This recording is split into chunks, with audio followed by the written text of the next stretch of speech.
facing bar to bar. I learned to chase the pain and arm the scars. And my tail fire, that's a Charizard. Then we aim higher than the Taj Mahal.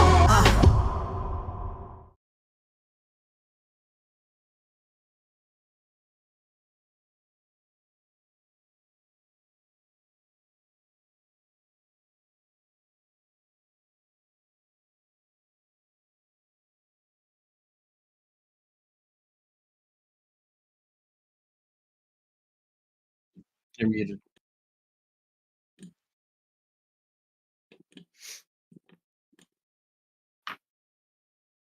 Also, Face again.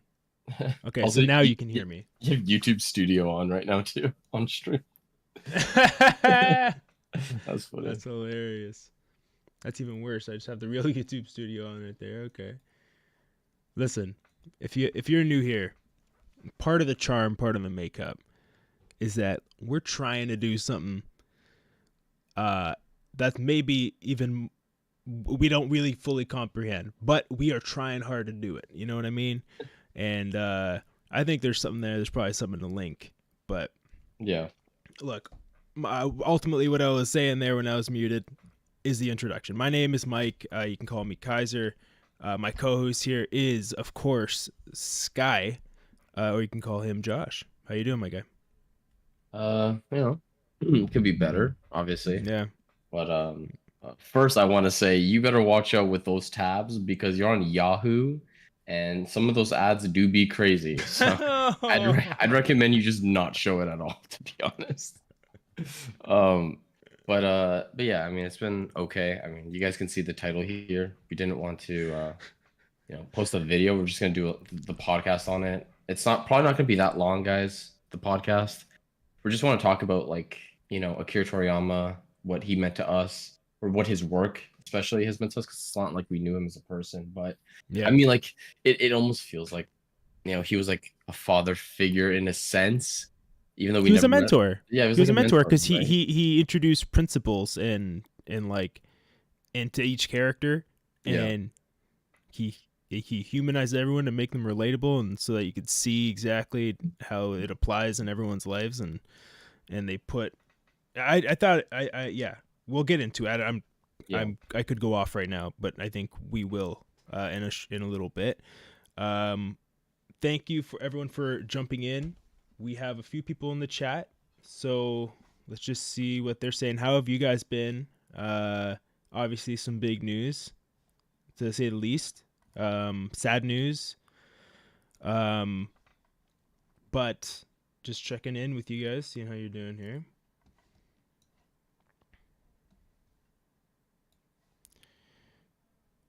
Okay. We got Lilter in the chat. We got It's Sabini. We got Brian Lopez. We got Scott. That's you, Josh, again, every time. We got Tap. Of course, we got Tap. We got those folks right there. Lovely, beautiful faces. Thank you for being here, like always. Like Josh said, we're going to have just a chat. We haven't really talked about it.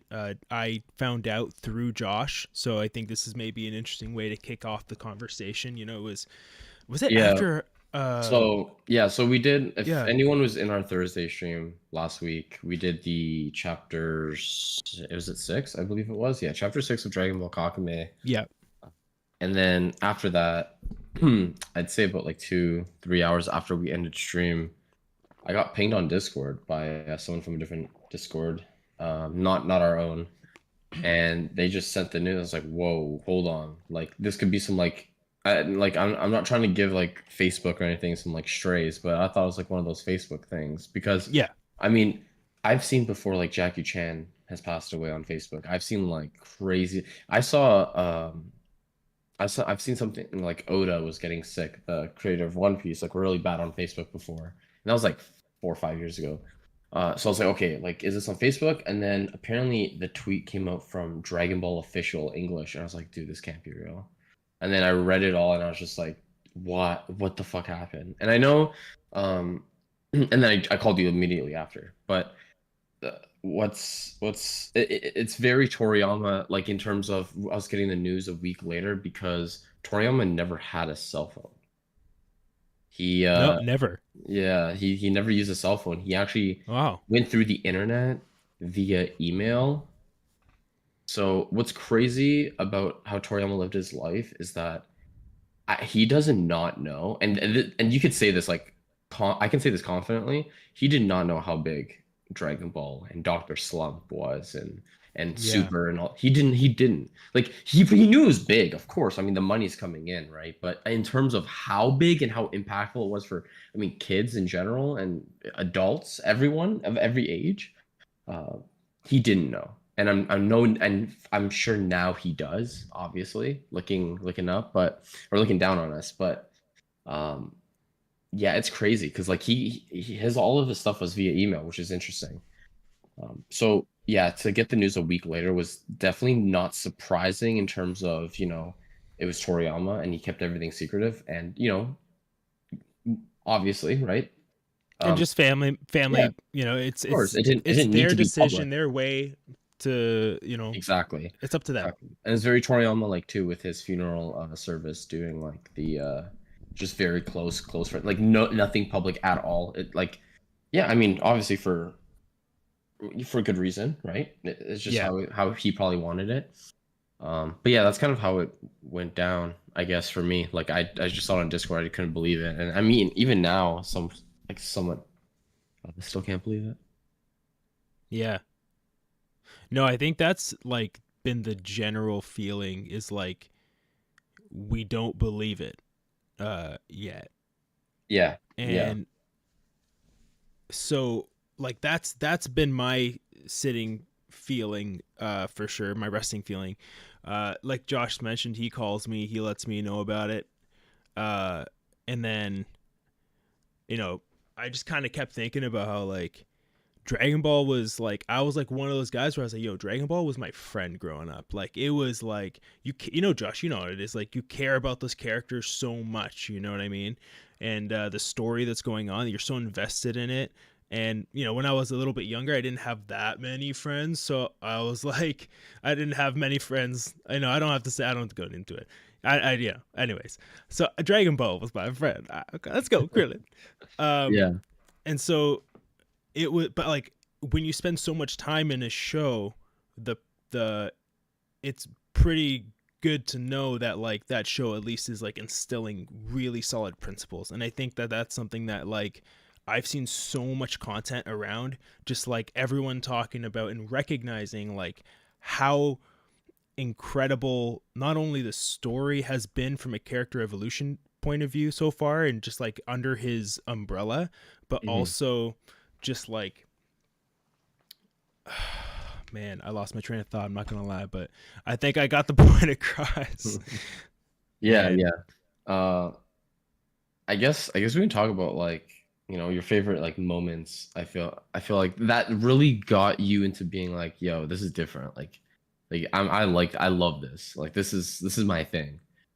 I mean, I could tell you straight up, my first yeah. thing was again, I mean, actually I was talking about this to someone on Discord earlier, but my first introduction was Dragon Ball Z, but I was very, very young, right? I was like 5, like that I even remember kind of, and it's super vague. I don't even know what was going on. But when I actually watched it, so around like 9 or 10, like all of it, I started at the first or the last arc of Dragon Ball. We went over this, I think, like last podcast or 2 podcasts ago. I think so. Um, and I think the part that hooked me the most, actually, funny enough, starting off was not Dragon Ball. So I watched that whole Piccolo Jr. arc, and I liked it, but it wasn't the thing I was like, "Yo, this is like insane," right? At first, I mean, when I went back to it, I was like, "Yo, this is cool," but it was definitely when Goku died, when Piccolo special beam cannons him and Raditz, and I'm just like, we're like 6 episodes in. Why is the main character dead? Like I'm so confused here. And the thing is too, it's like, even though I was very young, I mean, I knew Goku was the MC because like I knew Goku. I always knew who Goku was. Like, Yeah, you hear. yeah, yeah, exactly. So when I saw that, I was just like, yo, what is happening? Like I need to keep going. I need to keep going. And then the whole Snake Way stuff. Oh Yeah. man, I haven't seen that stuff in so long, dude. But yeah, that stuff was incredible. The Yeah. whole Snake Way run, dude. Oh Wow. my gosh, it's really cool. Yeah. What else stands out from like that point for you? I think the next part for me was was actually was when Nappa pulls up. Actually, no. I guess I would say when Gohan turns Great Ape while training with Piccolo, and Piccolo just destroys the moon. I'm like, Oh okay, man. okay, like that easily? Okay, bro. Like, I mean, Yes. now I'm like, yo, this guy's moon level. But as a kid, I'm just like, this guy just destroyed the. Like, is this normal? Like, is this supposed to happen? Or what's happening here? But like I'd say like the biggest moment, and again even more deaths, but when Nappa pulls up and just starts killing all the Z fighters, or like the Cybermen starts killing, I'm just like, yo, what is, bro? What's going on? Like, didn't he use like a key blast I think on TN and just blew off his arm? I was just like, yo, what am I like? Should I be watching this right now? I'm like 9 years old. Like, what should Yeah. I be watching this? I don't think I should be watching this. Uh, and yeah, I guess those were like the ones where I was just like, okay, I'm gonna keep going, keep going, keep going. And then I remember on my first watch, I actually was getting tired of the Goku and Frieza fight dragging on because Yeah. I was like, okay, bro, like the Spirit Bomb has to beat him, and then it doesn't beat Frieza. I'm like, bro, what? What's happening? But obviously, it led to the legendary moment later on when he turned Super Yes. Saiyan, which, by the way, was foreshadowed like throughout the whole arc. So like getting that reward at the end was just phenomenal writing. Uh, yeah, I guess those are like the moments that really, really brought me. And then obviously going back to Dragon Ball later, I'm just like, yo, Toriyama, like, and I think that's very important too. It's that Toriyama. So actually, if you see like the Visbigs, so like Visbig is like a 3-in-1 volume. Okay. Let's see if I have one. I don't have it on me right now, but I have like the Dragon Ball Z, the Visbig, the first one. Yes. It's 3 volumes in one, and it's on the back. It's advertised as like the battle manga, right? But what I find, and I haven't heard any other content creator really talk about this much. I mean, I'm sure they obviously think about it, but it's actually very impressive that Toriyama was able to make some crazy adventure manga with Dragon Ball, and then like smoothly transition it. I mean, I wouldn't even say it's a smooth transition. I would say like it really does It take a just felt different like a step. natural, somehow it felt like a natural progression. It did, but it also felt like it was just a new thing too. Like it felt like it was a Yeah. kind of a new series almost as well. Yeah. Sure, it was But it didn't really like, it didn't technically make sense how it went there to there, because it's like, okay, why is Piccolo still with Goku kind of thing. Just kind of weird. But I mean, it wasn't like bad either. But I mean, like, I think it was really cool that Toriyama was able to make this cool adventure like comedy manga and anime series with Dragon Ball, and it's just a big adventure with like, so it's just fun. Like it's really really fun. And bro, they need to be putting that in HD because I'd be rewatching that once a year. Um, and and then you go from that to like the most iconic battle shonen of all time. Like how do you get to one of the best adventure written manga into the one of the best battle manga? It's just, and then now that's what we're kind of at. We kind of just stayed that way. With, it's not really much of an adventure anymore. It's a lot more fighting, which is fine. But it's just crazy that Toriyama was able to transition in his pen skills to just be like, yo, like this was leading up to this, because Goku was having his fun as a kid and stuff, but he did get serious when he needed to. I mean, look at King Piccolo for example. Uh, yeah. I mean, I would say sometimes he was joking around with some of the other villains, like, yeah, like Mercenary Town. He wasn't joking around with Tamarine, but because what he did to Krillin. Um, but yeah, like I feel like Poor Krillin. that's just like really really good um, writing too, because of the transition. I think not a lot of people talk about that much, and I just want to bring that up because yeah, like adventure manga all the way to battle manga is just crazy to me. Like the way he did it, because you can actually argue it's more impressive that the transition wasn't that crazy. Like it wasn't That's a, fine. Yeah, exactly. you can Yeah. argue it's more impressive because he was just like, yo, I'm just gonna change it up. Like this is now gonna be, there's gonna still be some story, of course. I mean, the Namek has some great world building, for an example. I mean, the Saiyans, you find out what a Saiyan is in like the first or second episode of Z. You're like, what the fuck is a Saiyan, right? And then go Yeah. finding out his origins, which is great. And then you It's get all this yeah. shit. So I don't know. I feel like not a lot of people talk about that, but I just wanted to like give Toriyama's flowers, especially for that, because again, I think that transition is very impressive. Well, what's interesting too is that like it's I think it doesn't feel jarring because from the beginning we know that there's something different about Goku. Yeah. Yeah. Grandpa Gohan literally says that there's something different about this boy, and Mhm. he continues to grow. Like, he's dodging lightning, he's doing all these things that no, this kid should not be doing this. He Yeah. should be playing like Everyone always found it Roblox or weird. something. I mean, even Bulma. Bulma's like the first interaction with Bulma, he's like picking up her car or something or whatever, and he's like throwing her some shit like that. I forgot exactly how that scene went, but it's like one of the first few episodes, and Bulma's just like, what? Like, It's crazy. And so I think, like, because there was already something suggested to be different about this kid, and then we see a whole story throughout Dragon Ball that definitely, what the hell, he turns into an ape. Why? So yeah, now there's all this lore that's already building up, and what's the natural next step, and what realistically needs to happen? You need to up the ante. It can't be about the world anymore. It needs to be about the universe. yeah. Right? And so, Hmm. like, even for people to be like, oh yeah, I stopped watching when it got into gods. Why?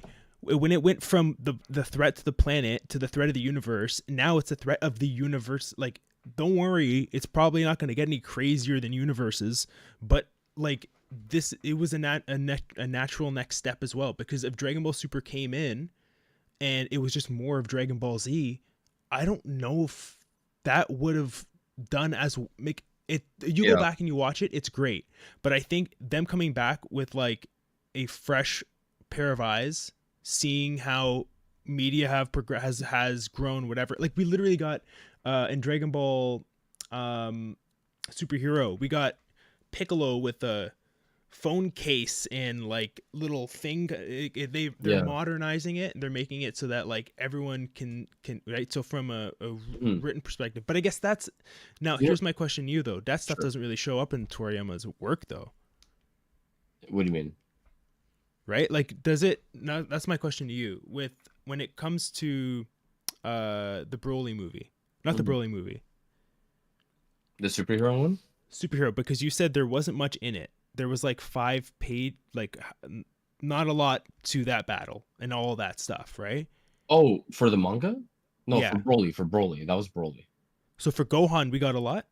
We got the whole thing for a So year. do we literally get like some of those things? Or I don't know if, like, is it basically just the anime that introduces like some of the quirky weird shit, like, No, not no, weird, but like all the one. It's all phone one. case. Oh yeah, yeah, yeah. It's all one to one.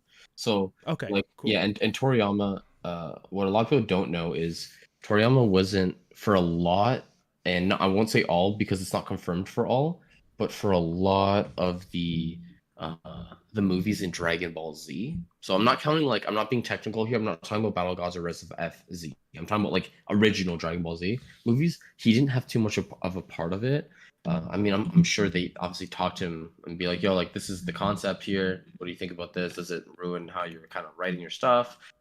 If so, then we can tweak it a bit, because if they Toei want, they can still fuck up it's how it is. It's Toei has control. But they have a great relationship. I'm sure it kind of goes back and forth with Yeah. that. So like for superhero, like I've said before, he played a big role. He actually wanted mostly to be a Piccolo movie, but it ended up becoming a bit more than just Piccolo. Became Gohan and stuff as well. Um, but yeah, like Toriyama, and I think one thing I need to do, because I've never finished it. I've read quite a few volumes. I'd say like 5 or 6, equivalent to chapters. I don't know how many volumes it is, but I've read like at least 80, 90 chapters of Doctor Slump. And yo, I'll tell you, man, Doctor Slump is really good. Like, if people do not, and I think that's the problem, right? It's like Doctor Slump came out, and people in Japan, it was big. It was so big apparently in the early 80s. But then Dragon Ball came out, and people were like, yo, what's this? Like, this is the new thing. And then Z came out, and then the West blew up. It blew up in the West when Z came out. I believe, don't quote me on that, but I believe when Z came out is when it really blew up in the West. I don't think it was just OG Dragon Ball. I could be I wrong think though. you're right. Um, but yeah, like Toriyama's influence on everything, and I think we should definitely get to that soon, on like his influence on other mangaka. Yeah, And let's get into that. okay, cool, yeah. You wanted to bring something up, right? I saw you had a Jackie Chan. Um, I just have some extra stuff that if we wanna, Oh, cool. Okay. but it's Um, no big thing. Okay, so I'll read to you quick if you don't mind. Mhm. What Oda, the mangaka of One Piece, said of Akira Toriyama's passing. So just a little context. Akira Toriyama and Oda's relationship was teacher to student. Uh, he was showing him Oda how to draw Goku. He was showing him everything. Like he's known Oda since he was like, I believe, like 21 when he started actually writing One Piece. So Oda's thing was Toriyama. Like Toriyama was his hero basically growing up. That was his idol. So he writes here. This was hard because you know me. I'm a huge One Piece fan as well, and I love Oda Yeah. too. He says it's too early. The hole is too big. The thought of never seeing you again fills me with sadness. I've admired you so much since I was a child, and I even remember the day when you called me by my name for the first time. Also missed the day when I had a great time with Mr. Kishimoto, who is also the mangaka of Naruto, who was also Toriyama kind of Wow. lifted them both up, and he did one more as well that we'll get into.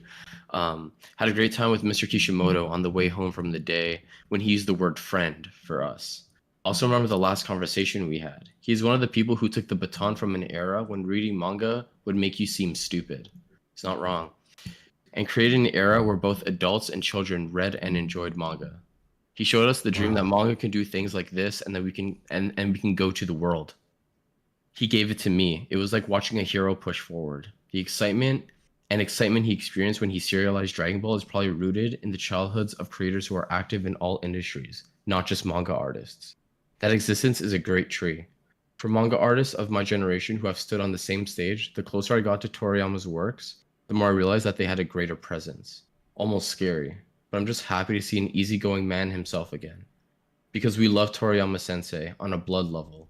I would like to express my respect and gratitude to the world of creativity left by Professor Toriyama and pray for his repose in peace. I hope that heaven will be a pleasant world just as you envisioned it. And he's obviously talking about, Snake Way and stuff, like how he envisioned it in his own work too. Which was great. And I just want to get to another one real quick. This one's a small one. Okay. I'll go after you with one. Yeah, sure. Torio Taro tweets. He says it just quickly. He just says, "I drew manga because I wanted to be praised by Toriyama Sensei. It was everything to me." That's all he says, and he hasn't been on Twitter since. Probably, I mean, obviously, to be fair, he is focusing on the new chapter coming out, but yeah. That must be hard to do right now. Oh, for sure. Like for him to be now making new stuff without having the ability to run it by him.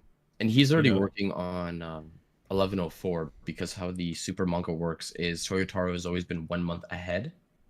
So he sends out the drafts and then like a week before it comes out. So actually we're going to get drafts in about another hour from now, which I'm definitely going to be checking out. We'll be talking about it in the Discord.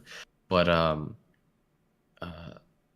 yeah, like he usually starts at a month later. So this month it was gonna come out regardless of what happened. We don't know what's gonna happen later on. Personally, I would like Toyotaro to take a break. I mean, I know it's monthly, so it sucks if you were to take a break. That means 11 chapters of the year. But I mean, like some of these mangaka, Mike, I don't know if you know this, but there's lifespans for a lot of mangakas. It's pretty scary. Like it really is scary because these guys work. And here's the thing. I'm not talking about like overtime, like 5, 6, 7 hours more a week. I'm talking like 20 to 30 extra hours a week. Like it's scary. So I think, pressing forward. I mean, we saw what happened with the mangaka of Berserk. I know you know of Berserk, who just passed away. I mean, the Yu-Gi-Oh. I always forget his name. I'm sorry. I should be remembering his name. Kazuki Takahashi. I mean, he was very young. He was only 60 as well, who passed away in the last 3-4 years. Kento Miura, and now Toriyama. And people can say I mean, 68 to me is young. It's young. And you still have so much life ahead of you, right? So I think, if Toyotaro needs to take a break too. I don't want to get too much into that because it's not about that right now. But yeah, like if he needs to take a break, I think he should. I think it's best for everyone. So.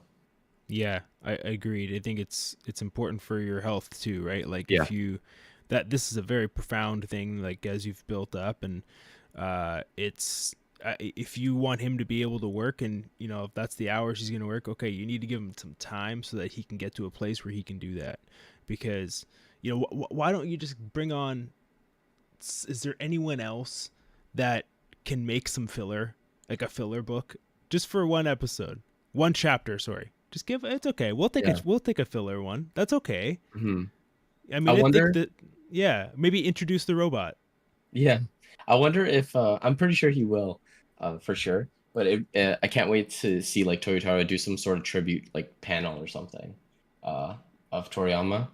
People are already speculating Oda will do one too. So how Oda does the One Piece chapters, just briefly, he does sometimes cover stories. So like on the cover pages. So for like 15, 20 chapters, they'll actually have a story with all those cover pages together. And then later on, he'll just go back to just randomly drawing cover pages. So after we're done this new cover story and these new chapters, he probably will do a tribute to that too, which will be pretty cool. But yeah, I mean, everyone around the world, dude, have been talking about like everyone, like from every single culture. Like it doesn't matter if you grew up, you know, it is as liking music, you know who Toriyama was, you knew who Dragon Ball Z was, you know, like Dragon Ball Z has influenced everything, every source of media. There are rappers, for an example, who reference Dragon Ball in their music, for example. Oh, Um, all the time. all the time, and it's phenomenal. It's great. I love that. You know, you have YouTube. Yeah, you know, it's everything. Like I don't even need to get to it to even like everyone knows this. It's like it's hard to describe it because it's literally it's the stroke is so wide. It Yeah. has touched every industry, at least in the creative space. But even from a fitness perspective, the people that have used it as a driver for them to get active, to get fit, like Mhm. it's people like we've talked about it from a moral perspective. The show really points kids in the right direction. Like if you work really really hard, Yeah. then you can achieve something. But you have to work really, really hard sometimes to Yeah. do Yeah. it. They Yeah. don't make it seem easy. They Yeah. don't. And Yeah. so like that is I think it's touched a lot of people in a lot of different ways for sure. And one thing we wanted to touch on as well is like, of course, two games me and Josh didn't play yet. We've now in the pre-show we were talking, as you guys could see, you know, playing around with having our videos up, kind of just like talking a little bit pre-show, not really having the voice. Josh thinks maybe we should add the voice. Maybe we'll do that going forward as well. Maybe have it like a little low in the audio. You know, I don't want it to be like a full-on pre-show because we might still be preparing for shit. Yeah. But yeah, the games that we're gonna start playing, I think first off we got to play Chrono Trigger. Yeah. Um, I feel like I have played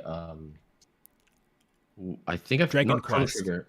I think I've played some Dragon Quest. Or the Yeah. no, I played the other one too, the Blue Dragon or something like that. No. Some no, I've watched that one and I've played some Dragon Quest, I believe. Something like that. Pap, thank Yeah. you for the $4. We appreciate that. Thank you for the super chat. Really appreciate that, Tap. Lemon character waving his arm to say hello with his mouth open. That's great. Thank you. Yes, thank you so much. So yeah, we're gonna play Chrono Trigger. We're gonna take our time with it. Eventually, when we're both done, we'll just like talk about it. It'll be like the topic of an episode. What did we think of Chrono Trigger? I think it's like That'd be it's cool. I mean, yeah, it was a big game. I'm pretty sure. I know some people in our Discord who are around our age group who probably have played it, right? Because that's kind of aligned. Like when we were younger, I think that's when Chrono Trigger came out, right? Mid 2000s. So I'm pretty sure yeah, I some think people so. can relate to that. So yeah, that would be a cool topic. Chrono Trigger is a 1995 Oh, role okay. playing. Yeah, wow. So it actually came out in late. So man, So it must. It's definitely- Toriyama's busy man in the 90s. For real, it's definitely. I definitely played the Dragon Quest though. I forgot which one. I don't know which one it was.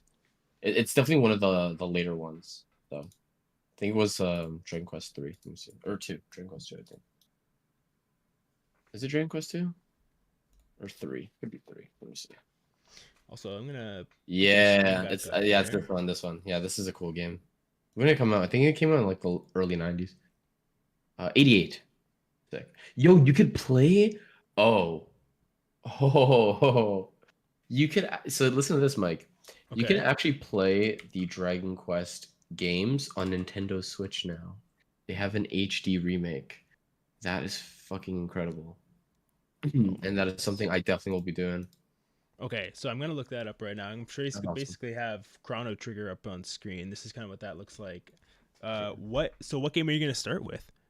I mean, the Dragon Quest is like a full series. I So see. just like straight up from the Here's the beginning. thing. I remember playing one of them, but like not. I never finished. It's not one of those things I've ever finished. And to be fair, like with single player games and stuff like that, I've always been terrible to like finish games. So, Yeah, uh, no, I know what you mean. But sometimes if they're good enough, like recently over the oh, for last couple of sure. years, I totally was I also finished up. like a full on social gamer. And for the most part, well, recently I haven't had time for social gaming. So I've only been solo, Yeah. stuff like that. Um, but like even some just great narratives really brought me in. So I got to say, like, shout out to a game that actually had a dynamic to it that made it feel a little Dragon Ball-y sometimes. Mhm. It was called Death's Door, and you play as this little raven. It's an indie game, and it's on Xbox Game Pass. So if you have that, highly recommend. The element that makes it feel like Dragon Ball sometimes is you have 4 different abilities over time that you pick up, and so there's one that charges up between. He kind of goes like this, and he charges up this little purple ball. And the longer you hold X, the more powerful it gets. And then he Yeah. just shoots it, and then you can like roll out, and it's just like I was definitely playing it, maybe Mhm. not right, but I won how I could, Yeah. and that was a great game. And I'm sure that basically like one thing we've talked about a lot is how it's influenced so many different pieces of media. Uh, Off of other games, I'm not too sure. Off the top of my head, I'm sure there's tons, but I can tell you that even from a film perspective, what was it's Creed 3, where Michael B. Jordan actually directed it. He put a massive emphasis on the fighting scenes feeling like an anime as much as possible. And Mhm. so like that is badass. He grew up Yeah. being inspired by mangas and or mainly the anime of Dragon Ball Z. So That's that's cool. really cool to see that stuff, like it's Mhm. literally touched so many different places and people that now, at the time were just kids just like us sitting cross-legged watching the show in our underwear, but like now are have a platform and access to making stuff. They're like, yo, I'm bringing my childhood dreams to reality here. Mhm. And so I hope we see, like, I'd love to see some really cool Dragon Ball inspired games down the line and stuff like that, just to have like Toriyama's uh um like like reach get even larger. That's like he might not be here anymore, but he's impacted so many people, and everyone's going to, we're a culmination of every person, everything we've ever seen and met, right? Yeah. So every person gets inspired and they go on and they put that into everything that they do, especially the things that mean a lot to them. And so to say that Toriyama has inspired us to do a show that we do twice a week for the last I don't know how many months, like that would Yeah. be an understatement. Just that right there, but I think that goes without saying. It's a channel dedicated to talking about his work and influenced work. And so, I mean, obviously we're going to get into talking about other mangas as well as we've discussed, but Yeah. like I mean, we're gonna be getting into I One mean, Piece probably first and foremost, and that one's highly influenced. So yeah, exactly. I do want to say too, by the way, like when we found out about his passing, what's crazy is so again, and this is actually by the way, no shade. I'm actually like, I'll be honest with you guys. I've been very impressed. So, Mike, I don't know if you know this, but the Dragon Ball fandom does have a uh not a bad rep. I think every anime fandom has some bad rep and good rep, right? I mean, especially for the bigger the anime it is, you're gonna get the loud ones. You're gonna get the, you know what I mean? But we do tend to have a bad rep as well. Again, we do have good rep too. We have great content creators. Um, but I really have been impressed with how great not the Dragon Ball community, but the anime and manga community have been during this passing. And the reason why I say that, now that may seem obvious. Yeah. Yeah, of course. Like, why not? But that's not what I mean. I mean, everyone has set their agendas aside, whether you like Dragon Ball, whether or not. I just like that they have given Toriyama's flowers because I have been debating this for months, for years, that Toriyama has always been an influence to many mangaka, and that's not to shade any. Like everyone has an idol. Everyone has an idol, right? So like for example, Akira Toriyama's what's it called? Akira Toriyama's idol. One of them was let me see if I can get his name here. Osamu Tezuka, the creator of Astro Boy. That's literally Oh, how he started wow. everything. Was in the 60s. This is a mangaka who started it all technically. But the reason why people call Toriyama the grand or the godfather, what do they call it? The godfather of anime, I guess what they say, is Something like that. because he brought it globally. But Toriyama has always, and the reason why we know this is because other mangakas have consistently said this. And these are mangakas who are successful. They don't need to have some sort of ego. They don't need to, um, praise Akira Toriyama without getting like they already have their riches. They don't, you're blessed. They wouldn't just say this for no reason. And they have always said he's never looked beneath anyone. He's always been like this is a dude who used to go out with just a t-shirt, shorts, and a baseball cap, just like a normal dude, right? You And there's know, yeah. nothing wrong with that, and it's great.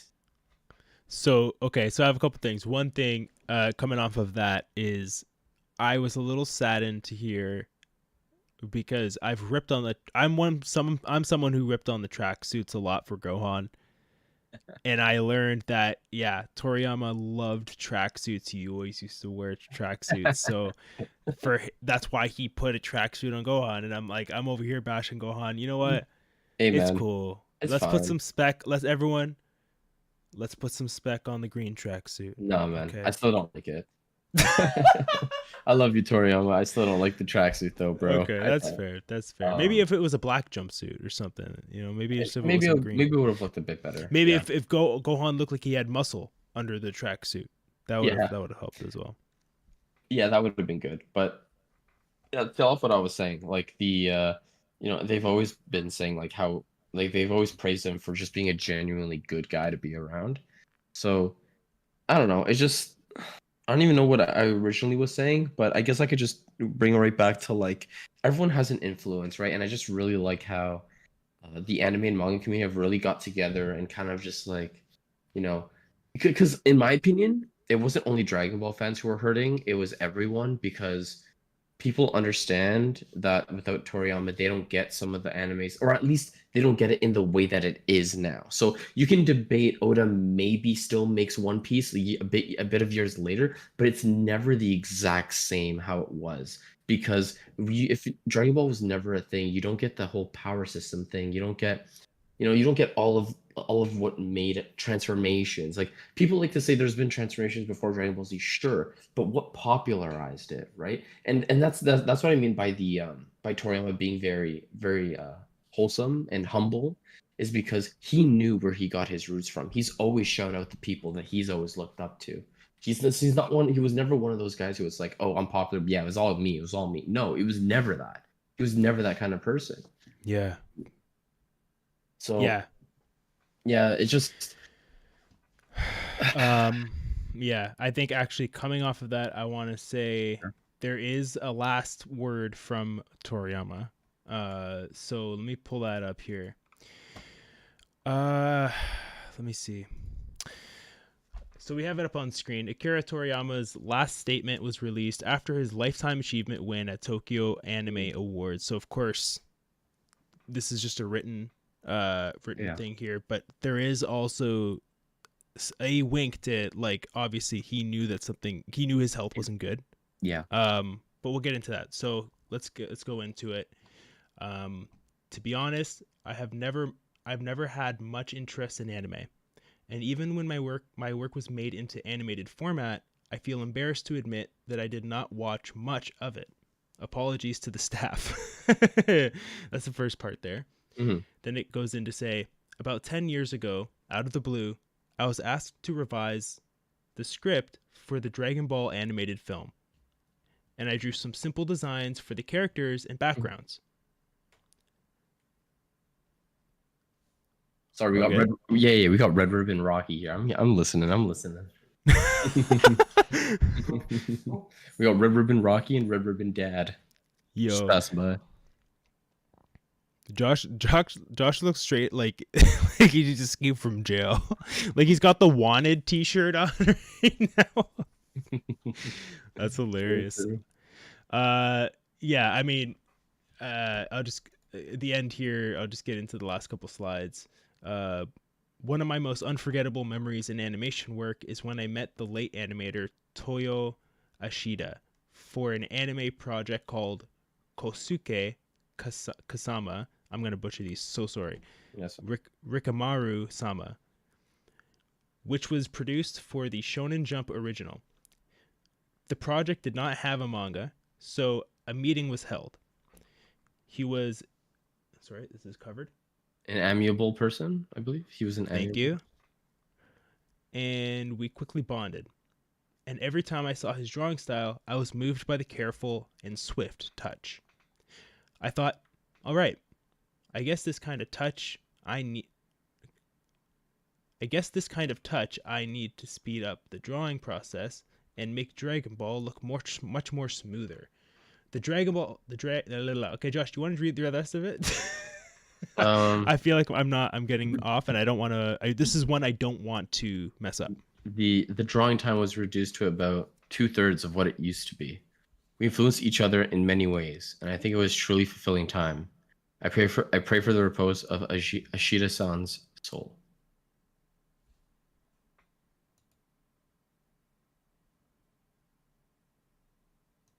Anyways, he goes on to thank people. Again, he mentions that he says something like referencing his health, his state of health. So he Mhm. knew something. He knew he wasn't doing great. So yeah, I mean that's technically the last thing that we get from him. So that's tough, but like we've mentioned, he's inspired so many people that he's going to literally live on through so many other people's work, and it's going to be this beautiful culmination, this symphony of creativity. And sneezes. Nice sneeze at the end there, yeah. Yeah, thanks. I felt the sneeze and no, not now. This sounds decent. Yeah. Oh man. Jackie Chan keeps getting linked and saying things. That's why I had this up here. Yeah. I mean, I think it's one thing I've seen is that in the Western market, it was definitely a culmination between Jackie Chan movies and Dragon Ball that carved out this desire for wanting that. Mm-hmm. And so there's been a lot of comment from Jackie Chan, a lot of reference to Jackie Chan in the Western success. But yeah, it's just interesting to see all the different ways that it's touched people and touched industries for sure. Yeah. Just give me 1 second here. Yeah. So I'll just get into a couple other things while we're here. I mean, there have been a good amount of people reaching out and saying stuff, right? We had CNN, Associated Press, BCC, some of our favorite channels, Kind of Funny being one that I really loved. I like that they gave appropriate amount of time. I like that Tim Geddes was talking about it. Even though he hadn't watched Dragon Ball before, he understood the significance of it. And even the ways that it has impacted the culture that he's come to know and love. And so I thought that was something that was really beautiful, to have them both going back and forth, and for it not to just be, of course, a conversation about some of the video games that have come out of Dragon Ball and, of course, Akira Toriyama's work, but also just to have a straight up real conversation about the impact that it's had on just gaming and creative media in general. So definitely a good amount of people talking about it. Mm-hmm. Yeah, I caught a bit at the end there. Um, yeah, sorry, Red Ribbon Rocky, causing a little fuss there in the factory. Don't want to say too much else, but yeah. Of course, we got security. Of course, the show is blowing up. It's America's favorite podcast right now. Don't check the ratings. But we had to hire security. We have Rocky over there. We have Gabby over here. Basically the muscle of the show, keeping the talent okay and safe so that we can continue to talk Android about rabbits. I mean, what? Android Raditz and all of the stuff that we love talking about. See, one thing I wanted to say. Sorry, go. Oh, sorry. Yeah, I remember what I wanted to finish up on. So yeah, like when Toriyama passed that same day in the morning, before we knew he was passing, so it was on the Thursday when we were doing our Kakame stream. Yeah. I posted on our Discord that like, would you guys rather us do, because we plan on doing reactions, right? So I said, would you guys rather us react to Dragon Ball first, Dragon Ball Heroes, or just do the movie gauntlet? So just go through all the movies chronologically, and Dragon Ball won, and or was winning by that time, and at the end, and the reason I'm bringing this up is because with Toriyama's passing, I was like, oh damn, like I'm happy we are gonna go back to it, Dragon Ball. We were gonna do it anyway. It's not like we were just gonna. And it just feels like the right thing to do for some reason right now. Yeah, exactly. And this is even before the passing, knowing of his, like we've been talking about this for weeks. Oh yeah. And I mean, again, no shade. And actually, I was gonna bring that up. It's really cool to see. I've already seen a couple of YouTubers who have never even watched Dragon Ball Z, nothing. They've never watched any of it, and they are now reacting to it. And I think they're reacting to it not only because of the passing of Toriyama, but because of how impactful his passing was, to then be like, yo, this many people love this. Like, he had to have made some great art. Like he had to. Yeah. Let's give it a shot. And then again, the reason why I'm not throwing shade on these people is because I think it's actually a beautiful thing to do, because a lot of these people that I've seen are definitely on the younger side too, and it's really, really cool to see them at least trying to get into it, because I know it's a bit harder sometimes to get into older things like Dragon Ball. So I do appreciate like that. And I mean, there are some people who are a bit older who have only watched Z, or some people have watched clips they know of Goku, or some people that just never grew up with it. Like they grew up, they knew of Dragon Ball Z, but they never liked anime until like they were later. Like I know people, like I literally know people who only started watching anime in like their early 20s. Like it's new to them. So it's like they never really watched Dragon Ball, but they'll know what Dragon Ball is. That's the thing. They'll know what Dragon Ball is, but maybe they never watched it. Maybe they've seen clips, blah, blah, blah. So I just really like that right now, Toriyama's passing. And I don't want to say, I'm not trying to say this in a very like cynical way, but it's like, it's almost popularized Dragon Ball and Z again back on YouTube, in a sense of keeping the community back together. Like, I don't even care that it's becoming again like people are starting. It's more the fact that people are appreciating Dragon Ball and Dragon Ball Z again, because I feel like when Super came out, we were starting to get a lot of hate on the IP again, unfortunately, just because it's like, oh, like the art is different. And don't get me wrong, I think we can both agree here. If we had Super, but we had Dragon Ball Z's art, like of how they looked, I don't think anyone would give a shit how the story was. I think they would still give it a go. I think that was the major. It would have amped it up for sure. I think it would amped it up. So I just really like that the community has come together, and the people who have never watched Dragon Ball, at least some of them are giving it a shot. And I think, yeah, like kudos to you for at least giving. If you don't like it, that's fine. You can have your own opinion, of course. But I mean, giving it a shot is great, and I really do appreciate that as a Dragon Ball fan. Yeah, like Sabini in chat here. I only watched anime when I was like 20. Yeah, exactly. You know what though? Like, and on that point, I mean, there was also just other stuff that people could have watched at that time. Like, you referenced like, there are people that just didn't get into anime at that time, but there are people that just got into Sailor Moon and some other niches. But then there are also people that got into, of course, Pokemon. people that got into just Yu-Gi-Oh hardcore, people that got into some of this other stuff to the degree, to the fandom level that we got into Dragon Ball, right? Mm-hmm. And so, or at least like emotionally attached ourselves in that kind of way. Yeah. One thing I want to say as well, you reference like, you know, people that, you know, not throwing shade, right? And I think a great example in like a way that I can relate to that is I am a very big fan of Mac Miller's work, right? But mostly his later work, I will say. Now, I've gone back and I've learned to appreciate some of the earlier stuff, but it wasn't until after he had passed away that I had heard, of course, Swimming, the Swimming album, and I resonated so deeply and heavily with that work after that, and like, it's how could I ever be like, yo, yeah, don't now get into this thing that might have a profound impact on you and how you experience shit going forward. Like, no, Yeah. like, of course.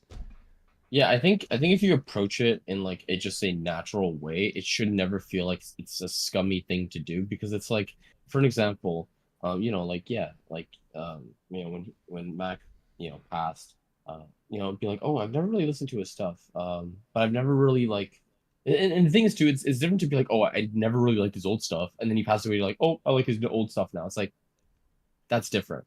If you're just like, oh, like I never really listened to his stuff, but then you're looking at a lot of people saying like, oh man, this like album changed my life, and then like, oh, Yeah, this yeah, album really put me in a better place, or this album helped me through this, and this album was this. Oh my gosh, the writing on this album was fantastic.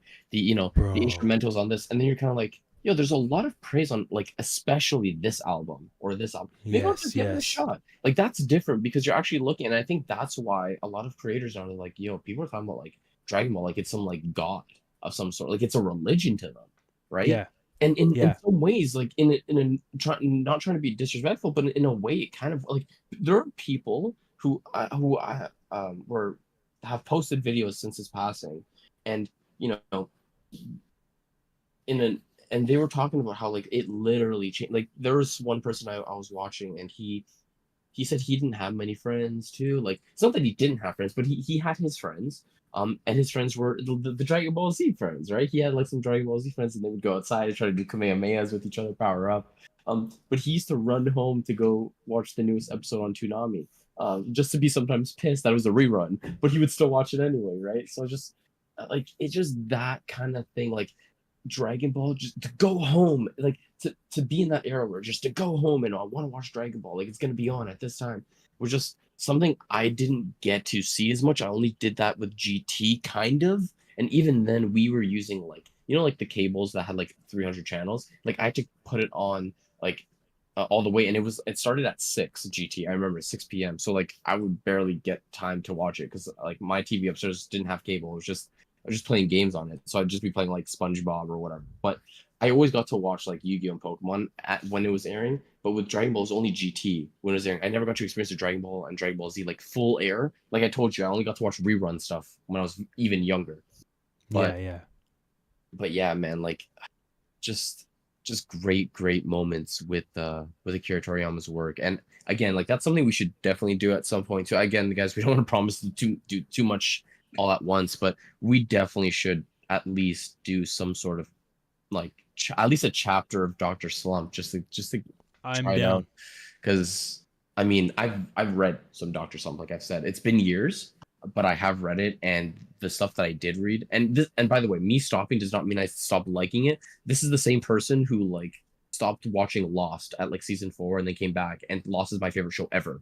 So like just to put that into perspective, okay? Yeah, 100%. Yeah, yeah. I'm My favorite show of all I'm- time is Mad Men, but I stopped halfway through and took a break. There's There you sometimes go. when there's a lot, you just got to take a break and consume other shit. There you go. There you go. Exactly.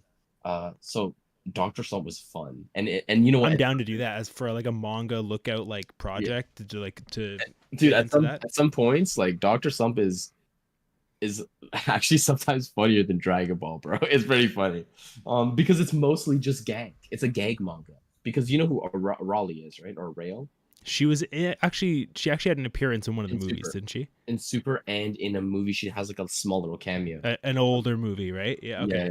yeah. She's a gay character, so like basically she's like OP as hell, but it's hilarious. Um, Lost, I'll yeah, pull it like up on in terms of like actual shows, yeah, not like anime and stuff. Because Let's like put it on finished, screen. because finished Sorry? anime, it's Dragon Ball. No, I'm talking about in chat. Because finished anime is in Dragon Ball. Current is One Piece. Oh yeah, I remember the Super episodes too now. Yeah, the super. Yeah, where Vegeta's like, yo, she's just a gag character, and then like Arali's just slapping him. Like Raleigh's like doing like nothing, like she's just wandering around. So basically, she can go to like the fourth dimension. By the way, like that's how broken she is. She can like Are get you serious? dude. She's a gay character. Do you know what gay characters are in anime? By the way, I don't know if you've ever heard of that. It's like they can just randomly do shit or They what? can do shit because they can do. So she can get like scissors and start snipping the air and just go into like an interdimension. Like, it's just hilarious, bro. She's so funny. I love her. She's really funny. Yeah, yeah, Doctor Self is great.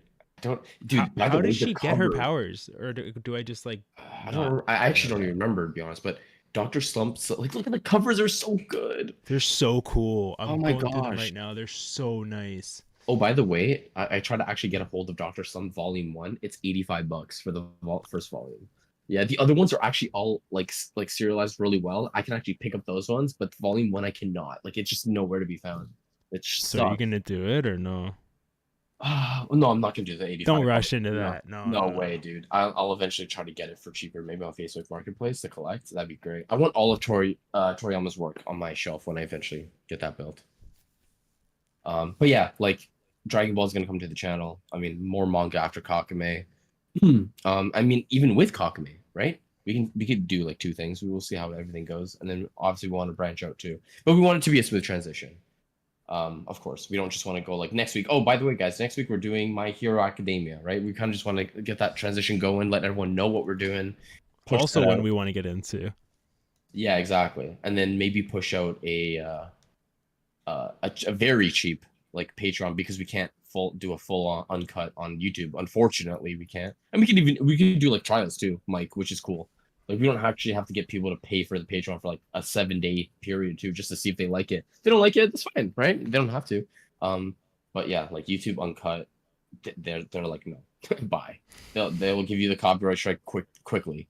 Unfortunately, I wish there was another way to do it, but yeah, like we'll figure things out later on. But yeah, man, Akira Toriyama, the legendary mangaka, The greatest. the greatest. Yeah. Let me see if I had anything else here. Sure. It's a beanie says, I take breaks off of every show. Yeah, she does. Confirmed. I will just say one more thing too while you're getting that. Please. So, Kubo is the writer for Bleach. Have you ever heard of Bleach? Oh, okay. Bleach is one of the first animes I ever watched for one episode, and it was incredible.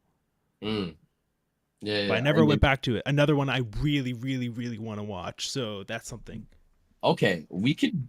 Okay, guys. Okay, you know what we'll do, Mike? Maybe what we should do for next week's episode is talk about plans that we made. Like that would be cool to like we can discuss that. Maybe and help us to like kind of formulate and get our shit together for an extended period of time. You know, I'm gonna put a poll out even today on our YouTube. See what happens.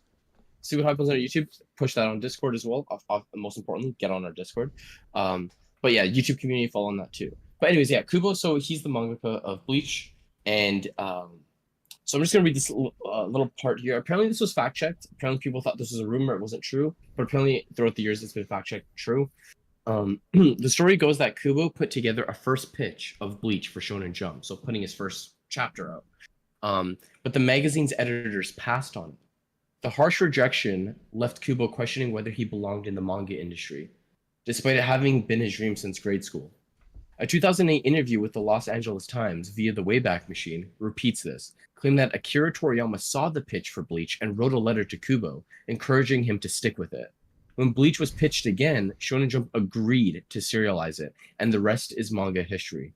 Bleach was ended up becoming it's now considered the big three because Dragon Ball was never considered a big three because it was past that era. It was the godfather of the three. That's what they call it, or the father of the three. So the big three were One Piece, Naruto, and Bleach. Those are the big three.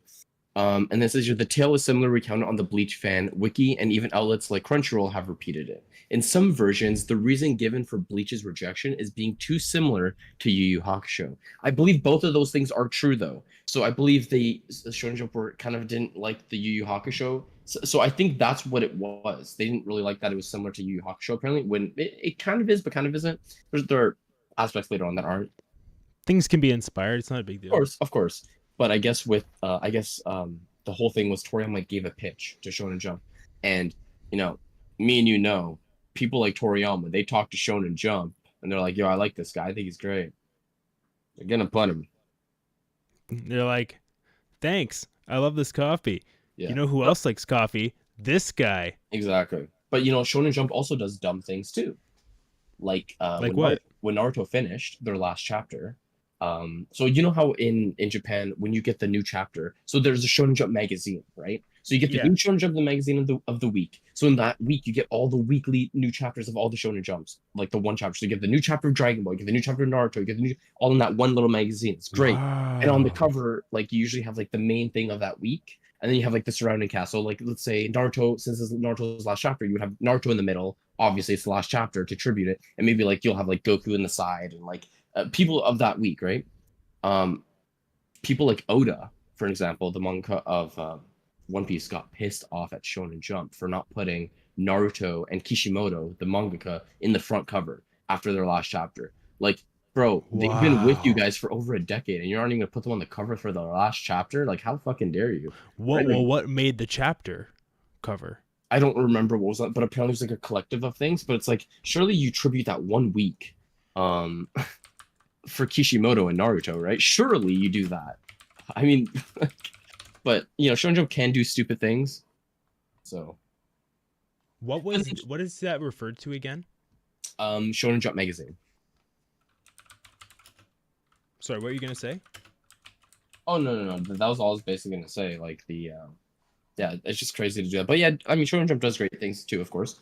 But yeah, just wanted to put that out there because, I'm sure we're gonna get a few interesting covers for the next few weeks for Shonen Jump.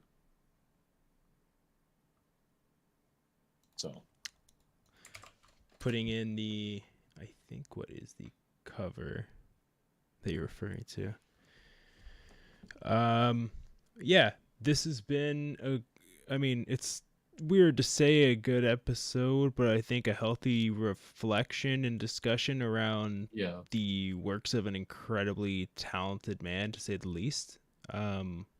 We are honored to have been touched by his work and to be able to, of course, let's be real, continue with the work that has been obviously highly influenced by him. And I mean, of course, Toriyama has worked so intimately with so many people. I'm sure they've had extensive conversations about where they'd like things to go. I can only hope and pray that it will go in that direction. But I'm pretty certain that it will. And Josh was even saying before the show, it's like we shouldn't even talk about it really. Like it's gonna, like, they're gonna honor it, and it's like his vision, and I'm sure, and it's in good hands. It'll go forward, and I something tells me that we're gonna get some really, really inspired work for sure. Yeah. I just want to say, everyone, thanks for stopping by the stream. We really do appreciate the 6 of you who've been here throughout basically the whole stream. And also, just quickly, I know we don't really do this much, but I think we should. But we just want to thank anyone who is listening on Spotify as well. We really do appreciate you guys too, and everyone who's been interacting on YouTube and Instagram as well. So we really do appreciate that, and obviously join the Discord. So yeah. Yes, and of course you can do that by scanning the QR code up top or by checking out the description. You can also find the code there. There's also It's a Beanie with, of course, the clutch link in the description down below as well. So you'll also find the Instagram link there, and you'll find us later on this week within an episode of the Manga Lookout. Josh, what are we doing over there? Dragon Ball Kakame Chapter 7. You do not want to miss it. And I know a lot of people also do not want to miss it. Everyone's been we've been getting some love for Kakame. So yeah, I'm excited for chapter 7. Speaking of inspired work, Yeah, I think there it's you go. safe to say it's directly inspired. Yeah. Yes, thank you guys so much for tuning in. Of course, this has been the Dragon Ball Fan Podcast. This has been a touching episode and a great conversation. So thank you for being here, all of you that came in, all of you that listened after the fact. Make sure to engage with this video, like Josh was saying. Subscribe if you haven't already. Thank you guys so much. We'll catch you on the next one. Peace.